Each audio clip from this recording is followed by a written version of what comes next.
in the words of a flight director at NASA, it has been a bad day.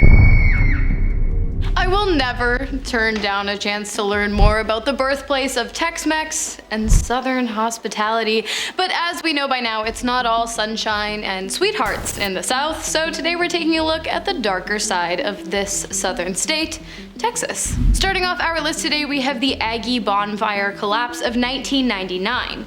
The Aggie Bonfire was, at one time, a long-standing tradition at Texas A&M University. Each year, around Thanksgiving, the bonfire was made to celebrate the university's annual football game.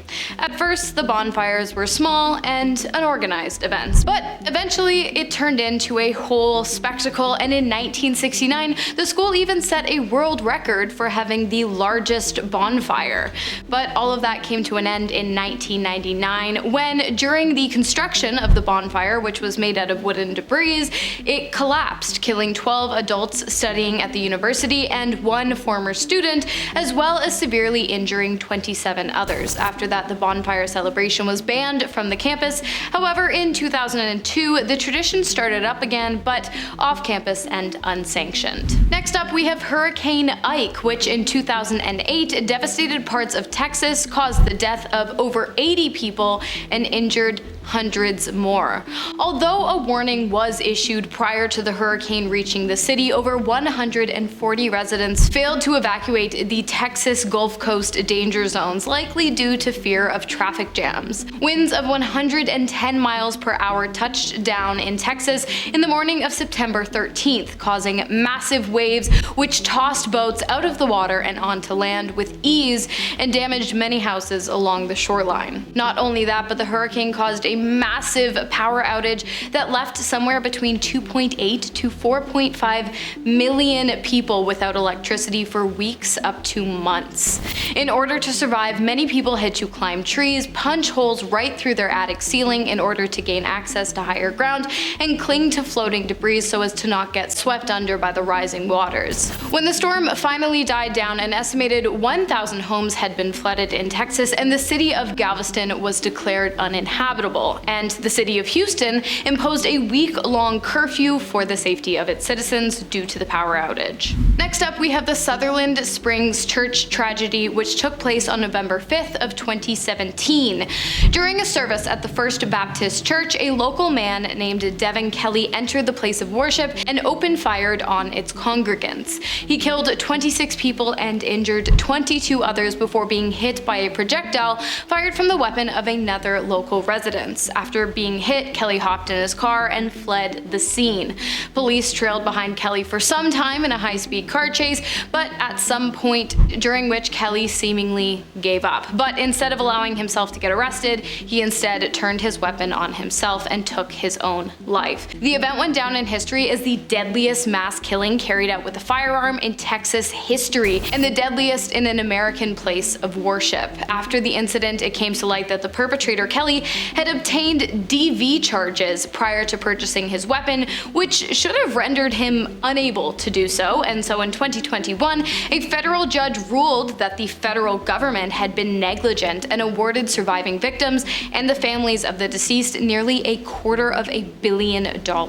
Next up, we have the Texas Fertilizer plant explosion of 2013. On April 18th in West Texas, a massive explosion at the West Texas Fertilizer plant caused the deaths of at least 15 people and severely injured at least 200 others, with the majority of the deaths caused by the incident being that of firefighters and first responders who had arrived on the scene shortly after being alerted of the explosion. The blast also damaged 350 homes in the surrounding area.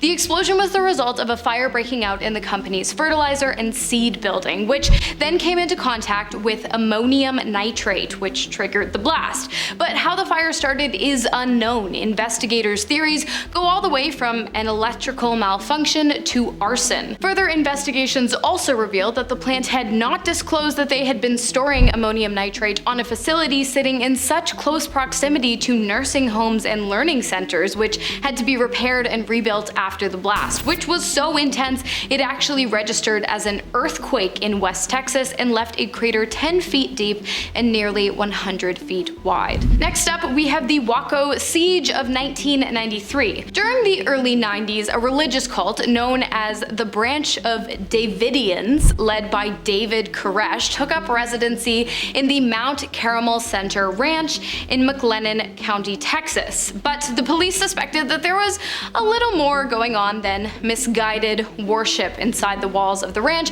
and so they obtained search warrants for the compound as well as arrest warrants for David Koresh and many of his disciples. Here's the thing. A reporter caught wind of this and accidentally tipped off the brother of Koresh that police were on their way. And so by the time police arrived at the cult's headquarters, David Koresh of the Davidians and his disciples were armed and ready. When police attempted to raid the compound, 4 officers died and 8 Davidians were also killed. But they forgot to search the premises, and so the FBI stepped in. On April 19th of 1993, the FBI launched a tear gas attack, and shortly after, the compound went up in flames, causing the death of 76 cult followers, including the death of David himself. While at first the FBI came under scrutiny for causing the fire, it was later revealed that the fire had been started in a different part of the building by the Davidians themselves. How narcissistic do you have to be to call your cult your name? Strange. Next on the list, we have the Columbia explosion, which resulted in the deaths of 7 individuals and a 29-month suspension of the NASA Space Shuttle program and a serious reevaluation of procedures. The event took place on February 1st of 2003 after the Space Shuttle Columbia had been sent to the Hubble telescope so that its team could perform a routine servicing of the telescope, in this case replacing an aging power control unit, removing and installing solar arrays, and conducting instrument upgrades. The mission seemed like a success until Columbia began its re-entry into Earth's atmosphere over East Texas, during which time the space shuttle disintegrated, ending the lives of all 7 astronauts aboard the ship. While NASA first insisted that the astronauts would have been either asleep or unconscious at the time of their re-entry into the atmosphere and would therefore have died peacefully and suddenly, it was later revealed that they were very much awake and very much aware of their impending doom. Next up, we've got another hurricane, Hurricane Harvey, which in 2017 devastated the Texas Gulf Coast, causing even more damage than that caused by Hurricane Ike back in 2008. The Category 4 Hurricane Harvey hit the Texas Gulf Coast on August 25th. In total, 100 deaths occurred as a direct result of the hurricane, as well as many other indirect fatalities, and thousands of people were displaced from their homes. The storm, which made landfall in San Jose Island, lingered over Texas for several days, causing widespread and prolonged flooding. The damages caused along the coast exceeded $155 billion US. Much like during Ike, citizens living along the coast at the time of Hurricane Harvey were forced to reach the highest ground possible and had to survive on whatever foods or safe liquids they could find for days before they were rescued from the devastation. Harvey went down in history as the wettest tropical cyclone on record to hit not only Texas, but the United States as a whole to date. Next up, we have the Fort Hood killing, which took place at Fort Hood, now Fort Cavazos, a military base in Killeen, Texas. On November 5th of 2009, Nadel Hassan, a U.S. Army major and psychiatrist, opened fire at Fort Hood, killing 13 and injuring more than 30 others. This event went down in history as the deadliest terror attack to occur on an American military base, and for a while it was the deadliest attack in the United States since the September 11 attacks, until it was surpassed in 2015 by the San Bernardino attack in California. During the attack, Hassan himself was hit, resulting in him becoming paralyzed from the waist down. He was arraigned by military court and charged with 15 counts of killing in the first degree, as well as 32 other accounts of attempted killing. He was found guilty and sentenced to death, but the story doesn't end there. Days after the attack, it was discovered that the Joint Terror Task Force had been well aware of a series of emails between Hassan and a known security threat, Anwar al-Awlaki, which led to an internal investigation of the FBI. Next, we have probably one of the most infamous incidents of American history to ever occur in Texas. It's the assassination of JFK on November 22nd of 1993 at the Dealey Plaza in Dallas, Texas. JFK, or John F. Kennedy, was the 35th president of the United States and just one of 4 to be killed while in office. He was riding in a presidential procession of vehicles with his wife Jacqueline, or Jackie Kennedy, when the former US president was hit in the head by a projectile fired from a handheld weapon off-site. He was rushed to the hospital but ultimately pronounced dead just 30 minutes after the incident. An official investigation into the death of JFK concluded that Lee Harvey Oswald had killed him, and that he had acted alone.